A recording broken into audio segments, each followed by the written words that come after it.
Bismillah, alhamdulillah, nahmaduhu wa nasta'inuhu wa nastaghfiruhu wa na'udzu billahi min shururi anfusina wa sayyiati a'malina, may yahdihillahu fala mudilla lahu wa may yudlil fala hadiya lahu. Rabbi ishrah li sadri wa yassir li amri wahlul 'uqdatam min lisani yafqahu qawli. Wallahu ta'ala fi kitabil karim wa huwa asdaqul qailin. A'udzu billahi samil 'alim minasyaitonir rajim. Bismillahirrahmanirrahim. Ya ayyuhalladzina amanu taqullaha haqqa tuqatih wa la tamutunna illa wa antum muslimun. Shadaqallahul 'azim wa shadaqa rasuluhul karim wa nahnu 'ala dzalika minasyahidin walhamdulillahi rabbil alamin. Hadirin jamaah kajian Qabla Iftar Masjid Al-Azhar yang dimuliakan Allah Subhanahu wa taala. Alhamdulillah, sore hari ini kita bisa hadir kembali untuk bersama-sama mengkaji ayat-ayatnya Allah Subhanahu wa taala, mengenal Allah dengan sebenar-benarnya. Kenapa kita harus mengenal Allah Subhanahu wa taala? Karena mengenal Allah itu adalah kewajiban pertama manusia. Sebelum ada kewajiban sholat, sebelum ada kewajiban puasa, zakat dan haji, serta ibadah-ibadah yang lain, itu manusia dibebani kewajiban sebagaimana yang diterangkan oleh ulama-ulama ahli tauhid. Beliau mengatakan, awal wajibil 'alal insan ma'rifatul ilahi bistiqoni. Kata ulama ahli tauhid bahwa awal wajibil 'alal insan, kewajiban pertama manusia itu adalah ma'rifatul ilah bistiqoni, kenal dengan Allah Tuhan kita dengan seyakin-yakinnya, dengan kenal dekat, sedetail-detailnya kenal dengan Allah Subhanahu wa ta'ala. Ini kewajiban manusia. Dan kita tidaklah dikatakan sebagai manusia yang cerdas, pinter, bahkan juga tidak bisa dikatakan sebagai manusia modern kalau ukurannya itu hanya diukur dari mengetahui hal-hal yang sifatnya itu adalah sementara. Kita tidak bisa dikatakan sebagai manusia modern kalau hanya mengetahui yang sifatnya fata morgana, yaitu misalnya dengan ahli teknik sehingga bisa membangun gedung yang ratusan tingkat misalnya, atau hanya ukurannya ketika seorang itu bisa menerbangkan besi yang berat sehingga bisa membuat pesawat misalnya, atau ketika manusia sudah sampai ke bulan, atau ketika manusia bisa masuk ke dalam perut bumi, atau ketika manusia bisa menyeberangi lautan bahkan samudra. Itu tidak bisa menjadi ukuran. Tidak bisa menjadi ukuran manusia dikatakan cerdas, pintar, modern kalau hanya ukurannya adalah sesuatu yang sifatnya profan, sifatnya sementara. Itu hanya fata morgana saja. Sebetulnya kelihatannya ada, tapi hakikatnya itu sama sekali tidak ada. Maka manusia cerdas, manusia pintar, manusia yang berkeadaban dan berperadaban, itu sejatinya adalah ukurannya apakah dia kenal Tuhan atau tidak. Jadi sekali lagi, kita ini dikatakan sebagai cerdas, pintar, hebat, modern manakala kita ini kenal dengan Allah Subhanahu wa ta'ala. Baru kita ini bolehlah dikatakan sebagai orang cerdas, orang pintar, orang modern. Ketika kita tadi tidak mengenal zat yang menciptakan kita, tidak mengenal zat yang memberikan ilmu kita, sehebat apapun, sebanyak apapun gelarnya kita, dan sehebat apapun manusia bahkan mungkin sampai ke bulan, bahkan bercita-cita sampai ke planet Mars, sama sekali itu tidak dianggap oleh Allah sebagai sebuah kecerdasan. Karena hakikatnya dia itu adalah orang yang bodoh. Bahkan ketika Al-Quran itu turun dan orang-orang Arab saat itu tidak menerima Quran, mereka disifati sebagai zaman jahiliyah, zaman kebodohan. Kenapa bodoh? Bukan mereka tidak bisa membangun rumah, bukan mereka tidak bisa pergi yang jauh dari tempat kelahirannya, bukan mereka tidak bisa membuat syair-syair yang indah, tetapi lebih dari itu, kenapa zaman itu disebut zaman jahiliyah? Karena mereka tidak kenal dengan Allah Subhanahu wa ta'ala. Makanya mengenal Allah ini wajib dan kewajiban pertama kita sebagai manusia. Mengenal Allah caranya bagaimana? Dengan cara mengetahui sifat-sifatnya Allah dan asma-Nya Allah Subhanahu wa ta'ala. Ini cara mengenalnya Allah. Sehingga Allah memperkenalkan diri bagaimana sifatnya Allah, seperti apa sifatnya Allah. Misalnya diterangkan dalam surat Asy-Syu'ara. Allah itu mengatakan allazi yaraka hina taqum wa taqalluba fis sajidin. Siapa Allah sejatinya yang harus kita kenal? Allazi, yaitu zat. Yaraka, yang melihat kita. Allazi yaraka, yaitu zat yang menatap kita, mengawasi kita. Hina taqum, ketika kita dalam keadaan berdiri.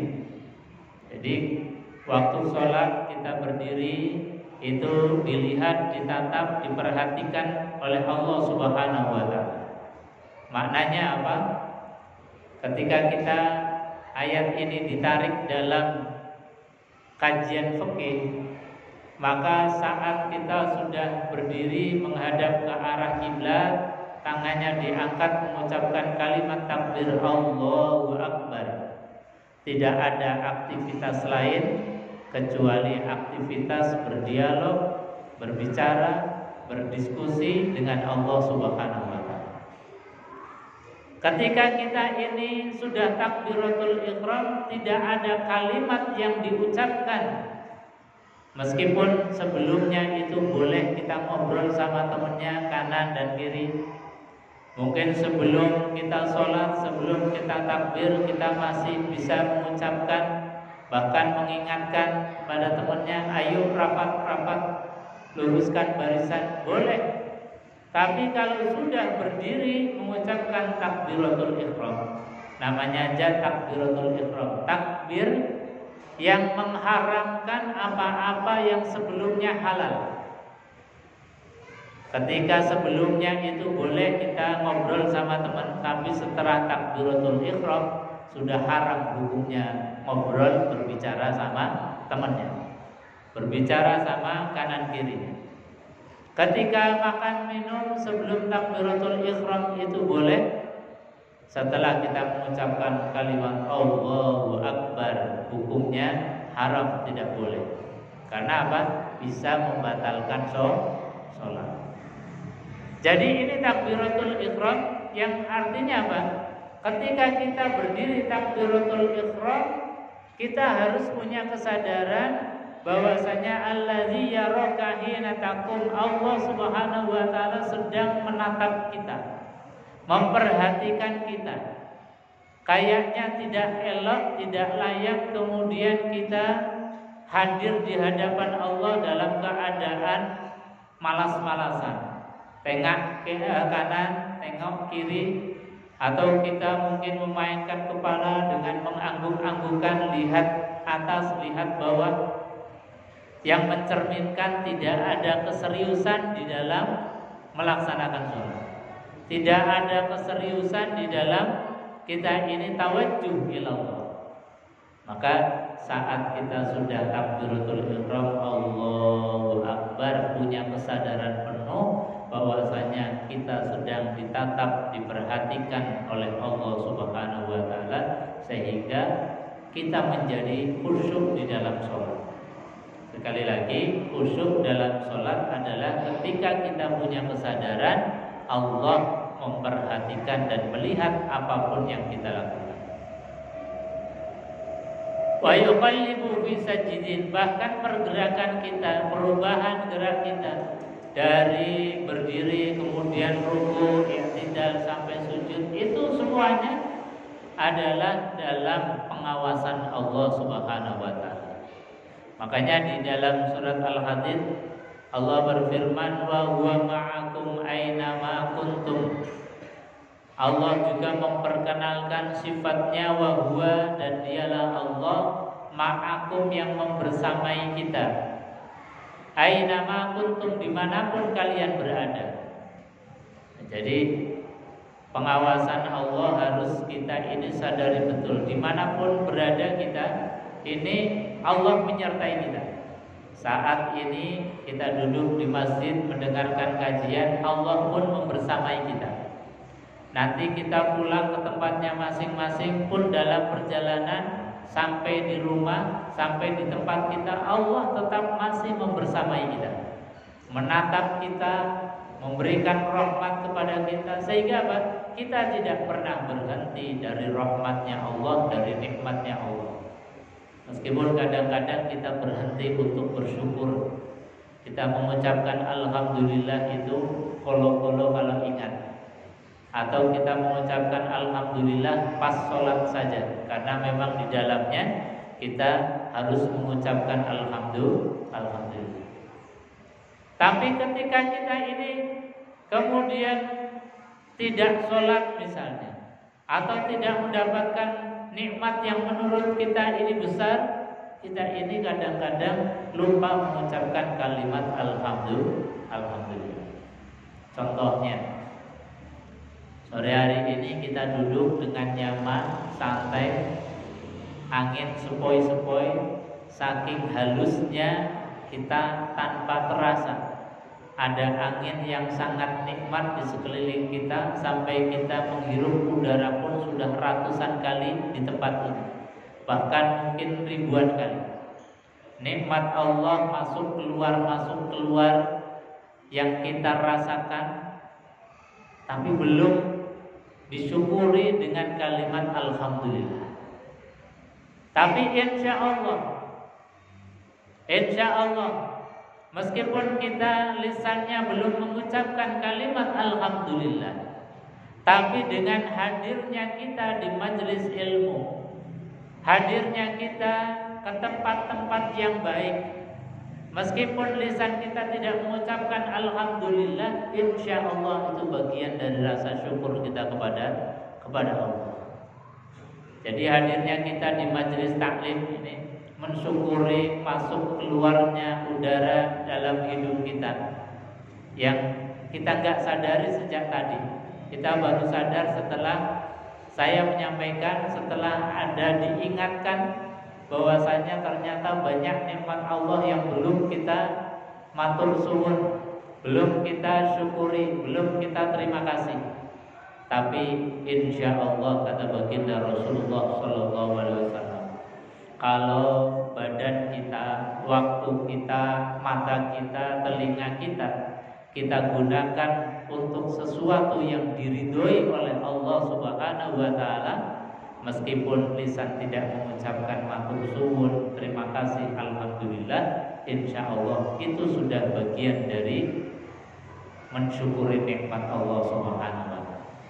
Jadi syaratnya adalah nikmat kita gunakan untuk sesuatu yang Allah ridhoi, untuk sesuatu yang Allah perintahkan.